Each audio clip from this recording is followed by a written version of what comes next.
Maaliif hin dhaabbanne lolli daangaa baate? Maaliif hin dhaabbanne lolli daangaa baate? Silaa hin deebitu lubbuun takka baate moo lubbuu Oromoo biyyoo lafaa taate?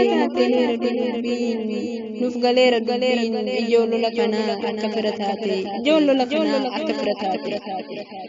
Affaar qofaa miti jira kan nu miidhee akka mo'atamnu kan miila nu miidhee seeratti dahachuun karaa hunda hidhee dirmachuudhaaf rakkoo kanatti nu miidhe ta'uu sabbiin kun nu hubadhu yaa gadhe. Ta'uu sabbiin kun nu hubadhu yaa gadhe. Ni gahaa wal ka'ii walloo bakka jirtu qawwee teenya malee falli biraan jirtu. Gogomtee diinaa daangarraa hin jirtu. Gogomtee diinaa daangarraa hin jirtu. Ilmaan afran baaboo baateef warri waayyuu diina nuuf hin rabne har'aaf kaleessaa qoladhu diina kee danda'e dandaayyuu qoradhu diina kee danda'e dandaayyuu. Daangaa baatee jennaan sittis karaan baate qe'eetii dirmadhu yaa qeerroo sanbatee diinni nutti buusee nurtuudha kakatee lakki galchitu tokkummaadhaan kaatee lakkitti galchitu tokkummaadhaan kaatee.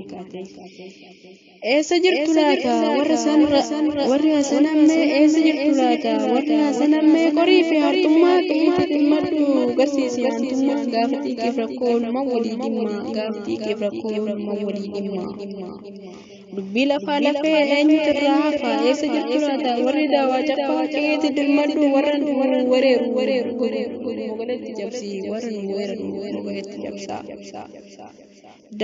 Isinis yaala miikoo warri sarra shiidee dawwee booraa kee ati si'a haarawaa isii durii miti tun dubbiin haarawaa.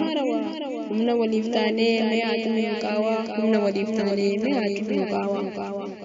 Yaa hawaasa walloo gadee hin goomina ofirraa sirreessaa bineeyyii godinaa. Osoo isaanii buluu nagaa hin eegina isaantu callisee nutti goobse diina. Isaantu callisee nutti goobse diina daraartuu waloorraa. Maaliif hin dhaabbanne lolli daangaa baate? Maaliif hin dhaabbanne lolli daangaa baate? Silaa hin deebitu lubbuun takka